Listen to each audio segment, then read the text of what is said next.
Welcome back to Smilez Dishes. Smile, you're in food heaven. Please click the subscribe button, the like button, and share our videos. Hello, you guys. Welcome back to Smilez Dishes. So today I'll be showing you how to make this juicy, delicious plum butter. So stay tuned so you can watch and see how I make it.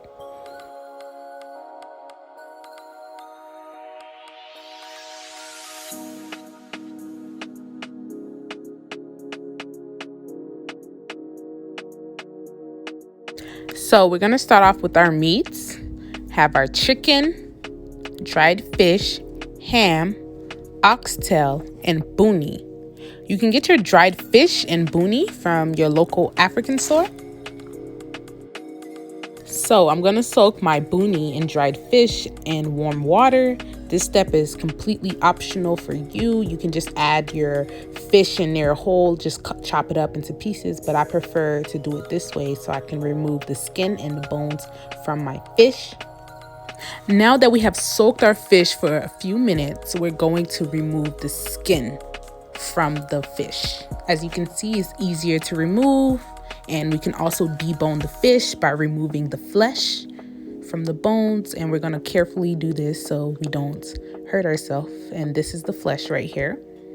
So you're just going to set that aside in another bowl and continue to remove the flesh from the bones. Now you're going to do that process with both of the fish. And make sure you reserve the liquid from the fish broth because that's going to give the plum butter a really good flavor.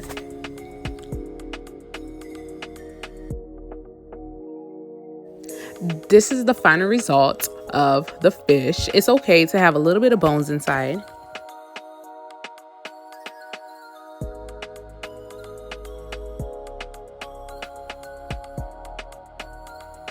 Here we have our onions, garlic, and peppers.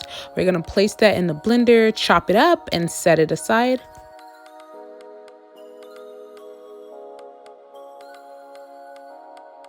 So I'm going to add my hard chicken and oxtail into my pressure cooker, and I'm going to let that cook for about 15 minutes. By the way, hard chicken have lots of flavor, so I recommend that you use hard chicken so you can get the most amount of flavor out of your chicken. So I'm going to add my onion mixture with about 4 cups of water and let this cook for about 15 to 20 minutes. This is the plum butter that I'm going to be using today. Just 1 can of plum butter, about 800 grams. I'm going to add the plum butter in the pan, and I'm going to use the can to measure the chicken and oxtail broth. I'm going to use 2 cans of the chicken and oxtail broth and add it into the plum butter just to melt the plum butter down. I'm going to give it a stir while also adding the fish broth as well. As you can see, the plum butter is now melted. So now we're going to strain our plum butter so we can take out any sand that's left at the bottom of the pan. As you can see right there, that's sand. So we just want to dispose that in the sink and continue to strain 3 times. I find that measuring your liquid with your plum butter can will ensure that you do not add too much liquid into your plum butter, so it do not take too long for your plum butter to cook.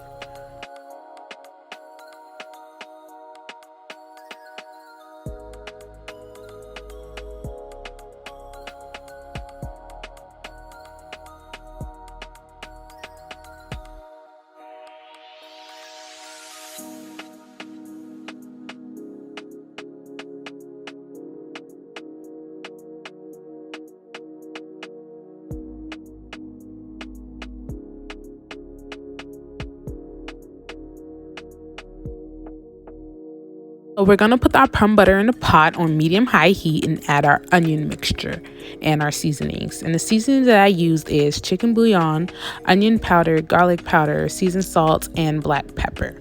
And we're going to cook this for about 45 minutes until the plum butter reduces. We are now going to add our meat and fish to the pot and cook for another 30 minutes so all of the flavor from our meats can absorb in our palm butter.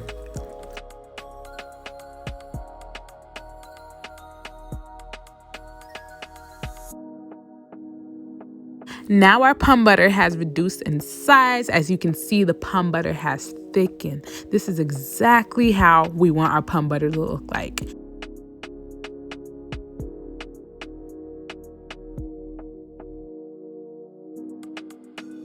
So I'm going to strain about 1 cup of red oil with a spoon into a separate bowl. Now this step is totally optional. I just do not like too much oil in my palm butter. Woo! I'm so glad I have this gap cover. It prevents debris and oil from running down the stove. We all know how hard it is to clean up buildup grease on the side of the stove. Go ahead, y'all, and purchase this product. It's a no-brainer. Use my coupon code. It's in the description below and save some money. You do not want your palm butter too runny. This is the perfect consistency that you're looking for. I'm about to dive in. Look at this juicy palm butter. I'm about to get my spoon. Y'all come join me. If you make this recipe, tag Smilez Dishez on Instagram so I can check them out. Please look forward to my next video. See y'all soon.